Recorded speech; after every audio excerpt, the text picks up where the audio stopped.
বন্ধুরা আগেই জিজ্ঞাসা করি তোমরা কেমন আছো, আশা করি সবাই ভালো আছো, ভালো থাকো।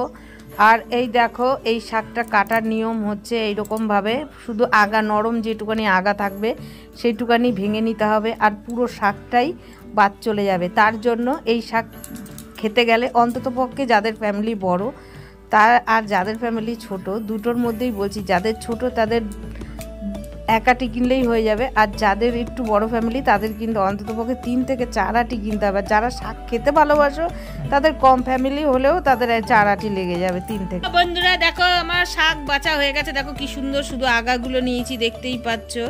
এই শাকের আগাগুলোই নিতে হয়, এই দেখো, দেখেছো?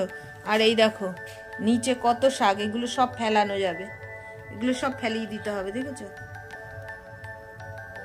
বন্ধুরা? 3 আটি শাক কিনেছিলাম, 3 আটি শাকের মধ্যে দেখো এতগুলো ফেলানো যাবে।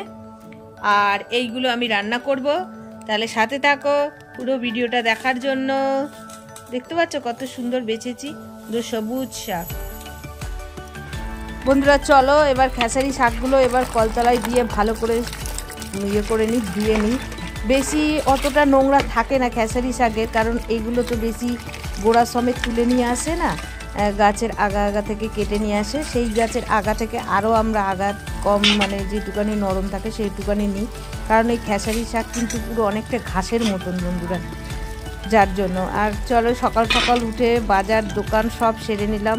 তোমাদের তো আগেই জানিয়েছি আমরা রোজকার বাজার রোজকার দোকান আগেই এক করি, যার জন্য।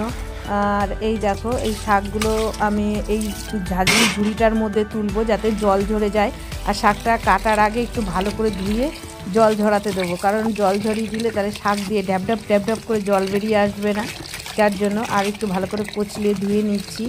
ধুয়ে নেওয়ার পরে এইবার শাকটা দেখো পুরো ঝুড়ির মধ্যে 2-3 বার বন্ধুরা ধুয়েছি, কারণ তোমাদের তো 2-3 বার ধুলে আর 2-3 বার দেখানো যাবে না, ওই জন্য। আর এই দেখো ঝাঁঝরি ঝুড়িটার মধ্যে তুলে দিয়েছি, আর নিচে একটা থালা দিয়েছি, থালাটাও ধোয়া আছে। আর সব শাকগুলো আমি তুলে নিলাম। আর রান্নাটা যদি কেটে কেটে দেখো তাহলে কিন্তু বুঝতে পারবে না শাকটা, আর সত্যি এরকমভাবে রান্না করে খাবে শাকটা খুবই ভালো লাগবে। আর এই দেখো এবার আমি জলটা সব ঢেলে দেবো, ঢেলে দিয়ে গামলাটার মধ্যে শাকটা বসাবো, কারণ যেটুকানি জল থাকবে সেইটুকানি জল ওই গামলাটার মধ্যে চুইয়ে পড়বে। আর এবার ঢাকা দিয়ে দেবো, কারণ শাকে প্রচণ্ড চুল জড়ায় বন্ধুরা, আর চুল জড়ালে আমার বর আমাকে বাড়ি ছাড়া করে দেবে। আচ্ছা চলো এবার শাকটা কেটে নিই আমরা।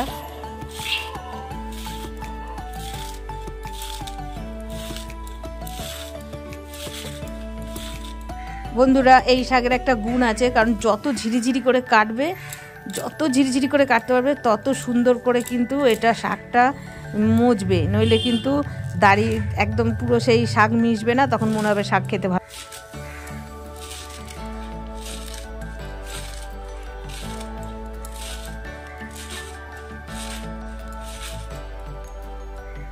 দেখো বন্ধুরা আমি এরকম ঝিরিঝিরি করে কাটছি, আর তোমরাও এরকমভাবেই কাটবে, চেষ্টা করবে একটু ঝিরিঝিরি করে কাটতে, তাহলে শাকটা মিশবে ভালো।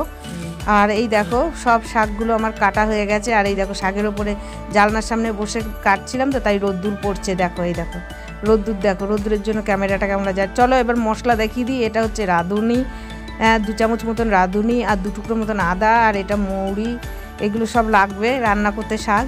আর এই দেখো 2টো কাঁচা লঙ্কা দিয়েছি। আর এই দেখো এইখানে রয়েছে হচ্ছে বড়ি বন্ধুরা, এখানে অনেকটাই বড়ি আছে। এবার চলো রান্নায় চলে যাই।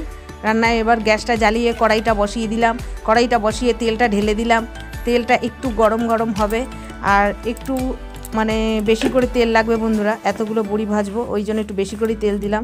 বড়িগুলো ভাজা হয়ে যাবে, ভাজা হওয়ার পরে সেই যে বড়ি ভাজার যে তেলগুলো থাকবে তার মধ্যে আমি ফোড়নটা দিয়ে দেবো, কারণ ওই জন্য আমি একটু বেশি করেই তেল দিলাম। দেখতেই পাচ্ছ বড়িতে কতটা তেল দিয়ে দিয়েছি, এতগুলো বড়ি ভাজা হয়ে যাবে তবু কড়াইতে তেল থেকে যাবে বন্ধুরা, কারণ বড়ি ভাজার একটা তেলের খুব সুন্দর সেন্ট বেরায়।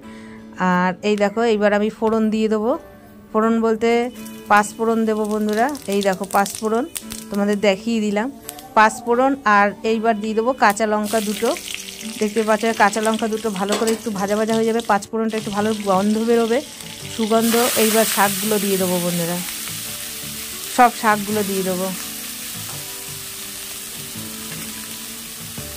তোমাদের যদি আমার রান্না ভালো লাগে আর আমার ভিডিও যদি ভালো লাগে পুরো ভিডিওটা দেখো, আর অতি অবশ্যই চ্যানেলটাকে সাবস্ক্রাইব করো আর পাশে থেকো, আর একটা লাইক একটা কমেন্ট করো। এই দেখো নুন দিয়ে দিলাম, এরপরে দিয়ে দেবো হচ্ছে হলুদ। জানো বন্ধুরা, এই যে ভিডিওগুলো করছি আমার কিন্তু হাতে ক্যামেরা ধরা রয়েছে এক হাতে, আমি সব আগে থেকে নুনের কৌটো হলুদের কৌটো খুলে খুলে রেখে দিই যাতে অসুবিধা না হয়। আর এই দেখো বেগুন রেখেছি, আর ওই যে তোমাদের যে মশলাটা দেখিয়েছিলাম সেই মশলাটা, আর ওই দেখো বড়ি ভেজে রেখে দিয়েছি।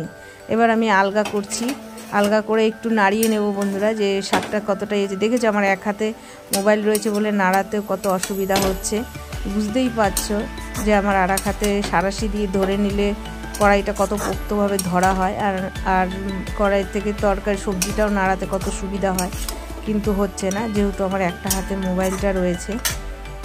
তাই জন্য তোমাদেরকে বলছি যে একটু ভিডিওটা দেখো। আর এই দেখো শাকটা যেই মজে এসেছে আমি মশলাটা দিয়ে দিচ্ছি আর বড়িটাও দিয়ে দিলাম। এবার ভালো করে শাকটা বড়িটার মশলাটা ভালো করে নাড়িয়ে দেবো, নাড়িয়ে মিশিয়ে দেবো শাকগুলোর মধ্যে। যার জন্য তোমাদের কাছে আমি অনুরোধ করছি পুরো ভিডিওটা দেখো বন্ধুরা, আর আমার পাশে থেকো, আর একটা লাইক দিয়ে দিও রান্না যদি ভালো লাগে তোমাদের। আর এবার আমি একটু ঢাকা দিয়ে দেবো বন্ধুরা, ঢাকা দিয়ে এই দেখো এবার একটু চিনি দিয়ে দিলাম। আমরা কিন্তু এদেশীয় নয়, আবার বলে বসো না যে এদেশীয় তাই কারিগরি করে মিষ্টি দেয়, একটু শাকে মিষ্টি না দিলে শাকের কিন্তু ইয়ে লাগে না। এবার নাবিয়ে দিলাম শাকটা, নাবিয়ে দিয়ে আবার আমি একটু তেল দিলাম, তেল দিয়ে এই দেখো বেগুন কুচু করে কেটে রেখে দিয়েছিলাম, সেই বেগুনটাকে ভালো করে ভেজে নিচ্ছি। আর শাকটাকে ওইদিকে দেখতেই পেলে নামিয়ে রাখলাম, আর বেগুনটাকে লাল লাল করে ভেজে নিচ্ছি। লাল লাল করে ভেজে নিয়ে এইবার শাকটা ওর মধ্যে আমি ঢেলে দেবো বন্ধুরা। এই প্রসেসেই রান্নাটা করবে, তাহলে কিন্তু শাকটা খুব ভালো লাগবে খেতে, আর শাকটা মিশবেও ভালো। দেখো আমি কিন্তু আমার এক হাতে কিন্তু মোবাইলটা রয়েছে আর এক হাতে কিন্তু আমি নাড়াচ্ছি, দেখো কত সুন্দর শাকটা মিশেছে, আর বড়ি বেগুন সব কিন্তু গোটা গোটা রয়েছে বন্ধুরা। কারণ অনেকেই আছে রান্না করে বেগুন ঘেটে যায়, ওরকমভাবে ঠিক আমার রান্নাটা ভালো লাগে না, কারণ সবজিতে যেটুকানি দেবো সেটুকানি যদি দেখাই না যায় খাওয়ার সময়, ওই জন্য। আর এই দেখো এইবার শাকটা পুরো আমার কমপ্লিট হয়ে গেল, এবার আমি নামিয়ে ফেলবো। বন্ধুরা সবাই আমরা দুপুরবেলা খেতে বসেছি, আমার মাকে খেতে দিয়েছি, আমার মা শাক খেতে খুব ভালোবাসে তাই জন্য। আর দেখো শোনো তোমরা কেমন হয়েছে? ভালো হয়েছে, হ্যাঁ খেতে পারবে।